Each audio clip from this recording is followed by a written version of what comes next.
Alright, this is a true highlight between two high-level modern DPP Ubers players in Aiko and Highlord.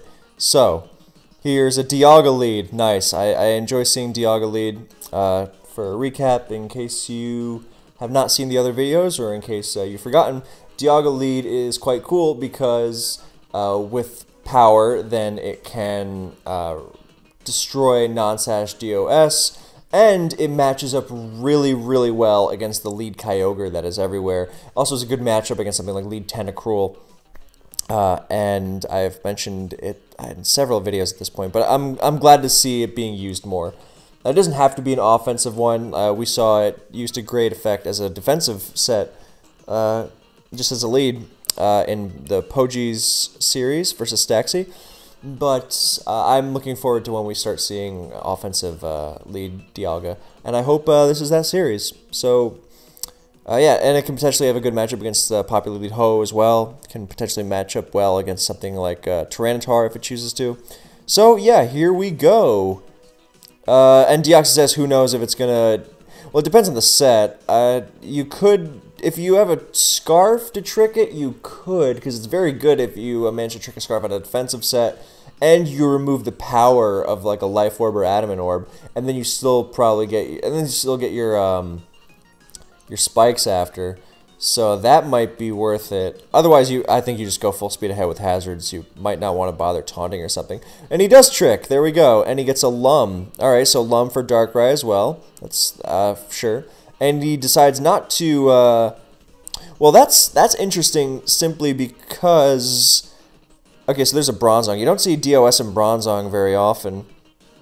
So DOS is, or Bronzong's clearly the rocker, and that makes it likely that there's a Tentacruel. So what's interesting about that, about switching out Tentacruel, Deoxys at 14, is that it's going to become nearly impossible for it to come back in and get those spikes down. And I guess Death Fodder is big, and spikes aren't the end of the world, or the end all be all. But it would probably be good if you got some spikes out of your DOI rather than just giving the opposing Actually, you know what I think it is? I think it's that Scarf Deoxys speed runs like no speed. No, yeah, I think this is definitely it. Scarf DOS runs no speed. Why would it? So it actually would, like, normally a max speed, Deoxys speed doesn't come close to getting outrun by things like Scarf Palkia and Scarf Kyogre and Scarf Dialga. But when it runs no speed EVs, then it hits 396 speed, which outruns pretty much everything you'll see unboosted, like Mewtwo.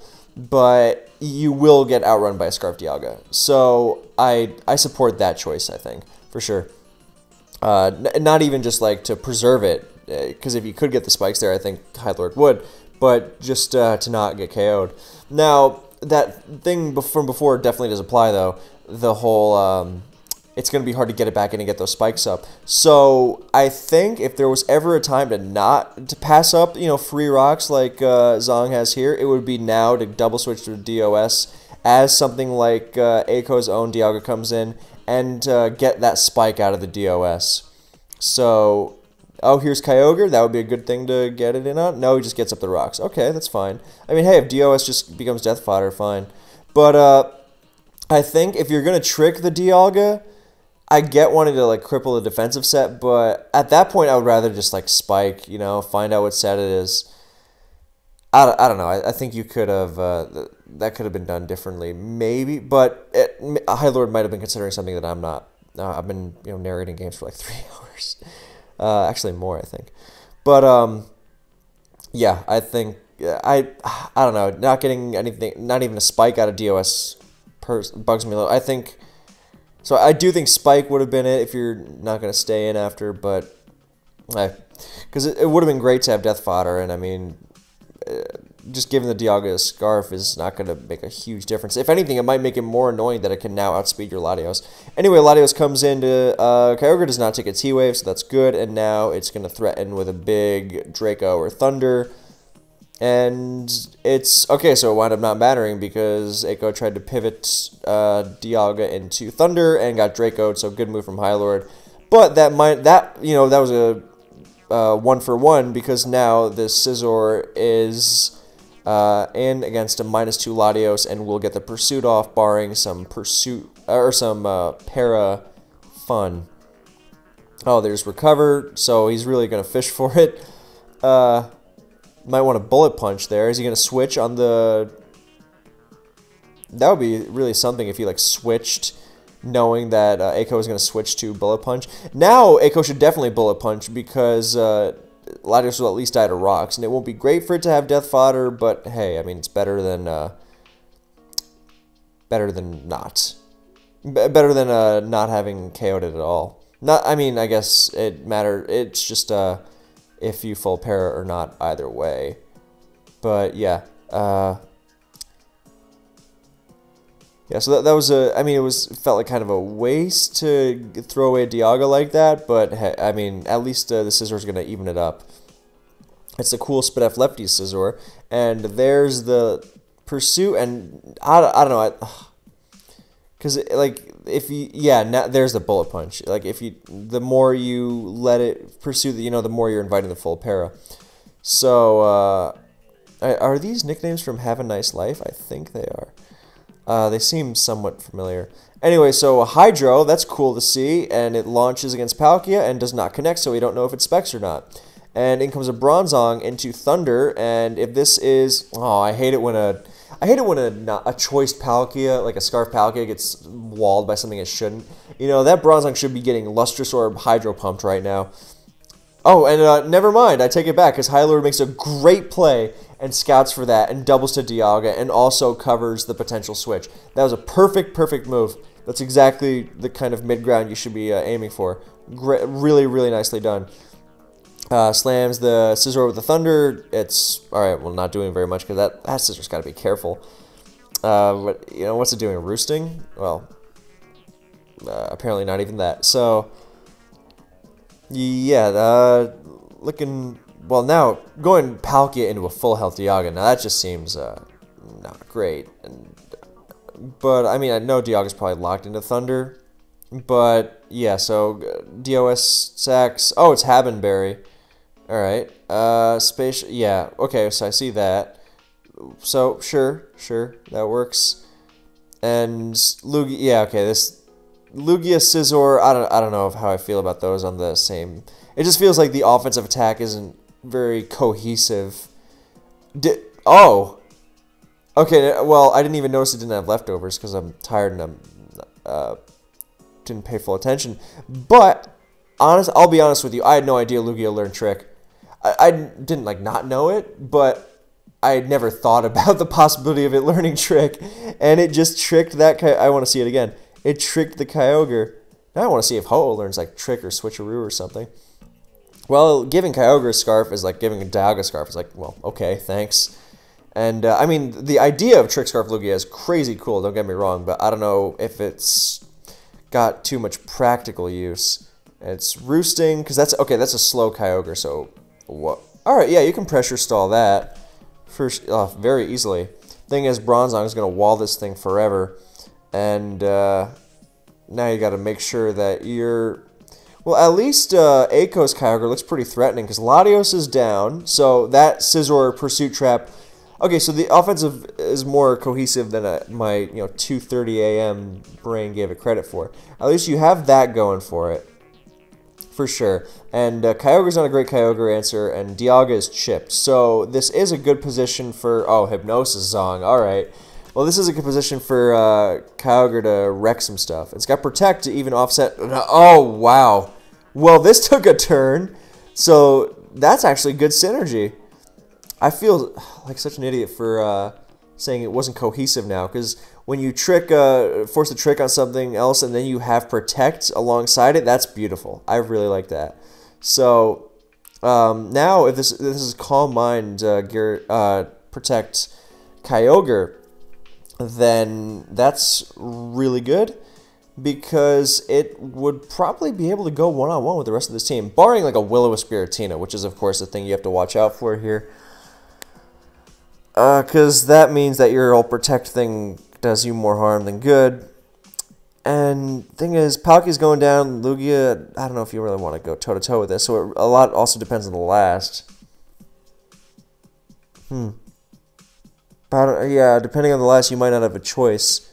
He just goes for Ice Beam. Wow, that does a lot. That is offensive. So it's Thunder. Doesn't do a lot. Well, I mean, Kyogre's bulky. And so now this Kyogre is posing a massive threat thanks to the Trick Scarf Lugia. I love it. So there's the Protect that you can't punish, and it locks into Hydro, and I think it's going to like start Calm Mining, and that might actually be the game. Oh my! Oh, that's awesome. 3 attack Protect Kyogre. I love it. That's super cool.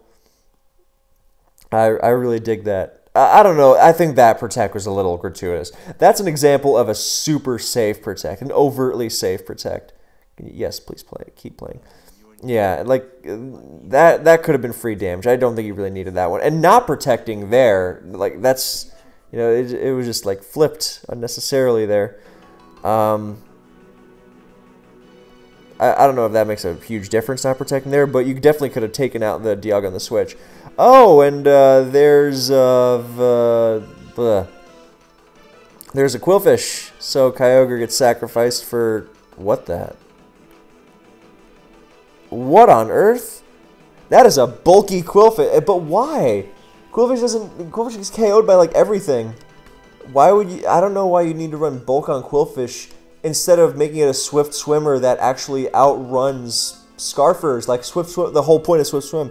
Maybe it's accidental. Yeah, okay. I think it was just a case of accidental poison point instead of like being slow. Yeah, that's because it's poison point is listed first, so it's got to be the default ability. So Shadow Sneak threatens. So yeah, that was definitely the key. Well, the funny part is that Lugia actually might pull, assuming it has Ice Beam. Yeah, okay, it has Ice Beam. And it, I mean, barring a para here. Yeah, well, okay, never mind. So that was almost, well, yeah, I don't know if that one made a huge difference because of Tina O, but wow. Well, that was a, I feel so emotionally manipulated almost by this Trick Scarf Lugia into accidental Swift Swim for getting Quillfish.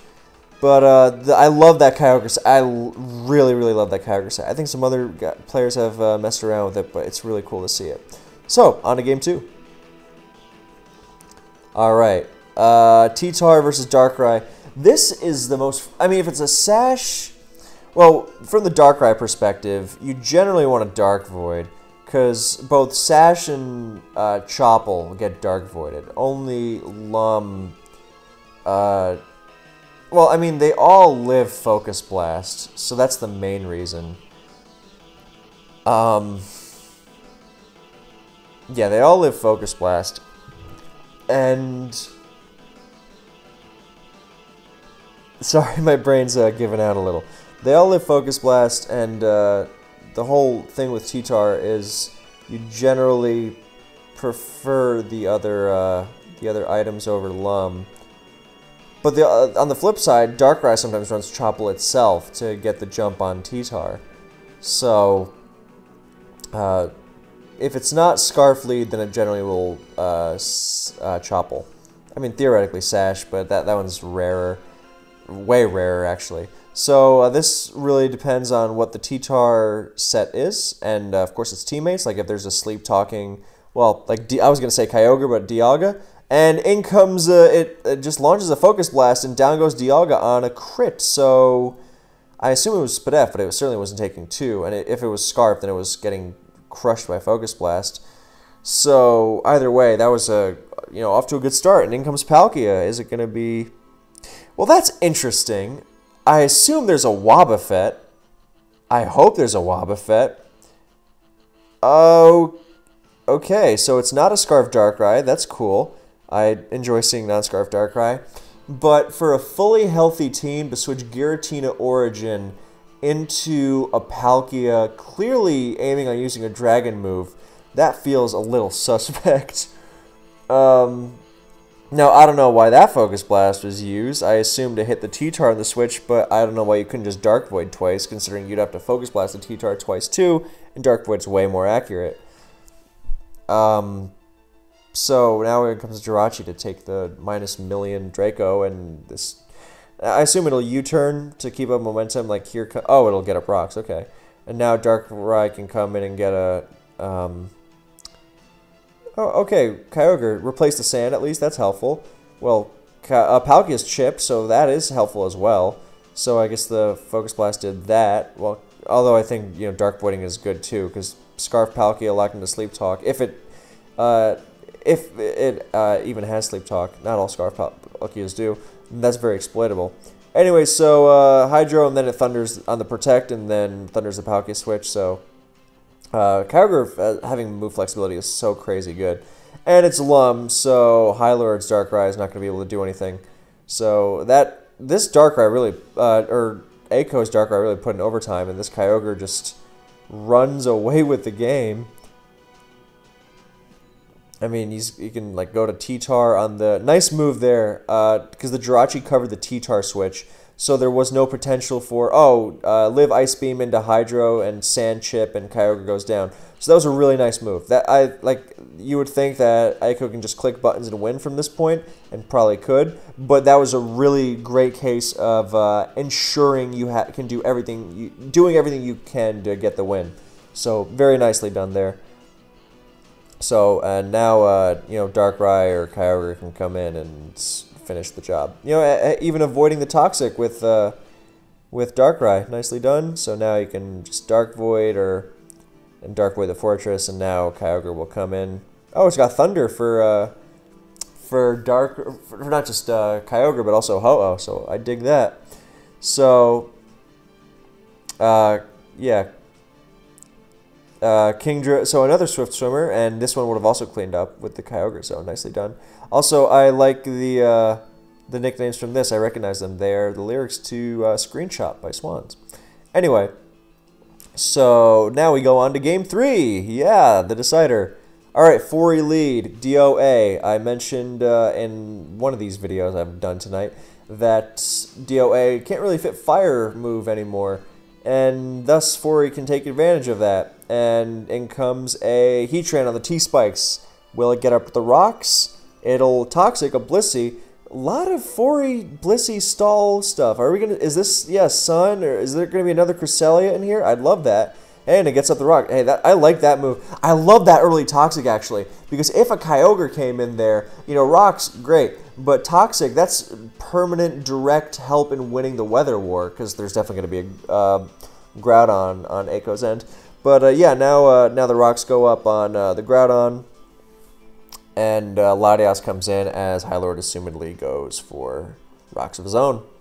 And in comes Blissey on the Draco Meteor. Nice. I appreciate Soldew Latias. I also appreciate, I always like that super offensive poke into bulky poke combo. It makes for some really unique and interesting synergy. So now we've got 4E coming into the DOA. But yeah, you've got I was expecting spikes there, honestly. But, I mean, wearing down the 4E can be helpful. So spikes stick more later. Yeah, it's the Lum 4E thing again. The thing we saw in the Zyel series. So there's another Toxic. So yeah, with this being Sunstall and all, then this Heatran is going to be really irritating. And that's really funny. What's hilarious there is that, not so long ago, actually before this tournament, in fact, EQ Giratina basically never existed, and then Solwind used it, and now with Sunstall becoming quite popular, then we see that Heatran runs away from Giratina. I've never seen that in all my years of DPP Ubers. If anything, Heatran is the thing that switches into Giratina. But and then Highlord pulls off a great roar and drags some damage on Giratina. Oh, and then drags Heatran back in. So there's the rest. Now now Aiko getting a roar off from Heatran, and well, this could be irritating when it's not Toxic Protect. Actually, this is like the worst case scenario for it, because it can Toxic everything and then roar around, and Blissey's not going to want to stick this one out. And it can just Lava Plume, and I mean, Giratina can Sleep Talk Roar and go first, but it's not far from a guarantee bet. That Krill Lava Plume does a lot. Oh, it's aromatherapy. Well, that, okay, never mind. That kind of undoes a lot. But what can still be done is Roaring in the Foray. That would be really helpful. I don't know what this Toxic is. Maybe just, I think Lava Plume would have been much, much better there. I guess trying to hit the Giratina, maybe? But yeah, now Roar, and you got some more chip on Blissey, so that's helpful. And now Groudon gets dragged in. So, you got to run from that. Latias comes in. Nice Dragon Claw from Highlord. And does he stick this one? No, he doesn't risk it. No reason to. No reason to eat a Draco or Grass Knot or something. So, Tina-O coming into... Oh, and getting... Yeah, Tina-O comes into Blissey and gets Toxic, and that is really, really rough. This feels like a slow burn. We've seen the Sunstall really take off in this tournament. And the anti-Heatran techniques are in full effect with the... I mean, maybe not the EQ Giratina, but the Roar, or the Aromatherapy Blissey at least. I mean, this will work until Heatran starts using Taunt. And, you know, putting rocks on the Groudon. Like the old Heatran Stallbreaker set was Taunt, Roar, Dragon Pulse, Lava Plume, and that would be ruinous. So, with some spikes up. I mean, it's also trying to work without spikes, which is really impeding the effort. And now Crest comes in to wall, basically. And Heatran comes in, but it's getting ravaged by spikes. And you saw that super full Moonlight, and this is this ain't going anywhere. So he tries to heal off the Tina-O, the Toxic, and all these double switches are just not getting anywhere. And now the Heatran double on the Foray racks up some damage on it, but it's a very safe switch to Blissey. It's very, I mean, Roar, but I mean, how far is this going to get? That had to be done like a while ago, because now it's just like trying to make up for lost time. And yeah, Heatran goes down to rocks and spikes. So Blissey is looking pretty immovable here, barring some crit there. Nope, no, you gotta go fishing there. And the T-Spike's vulnerability is really not helping either, as Crest comes into permanently wall Chomp, and Heatran goes down, and that's going to be the series.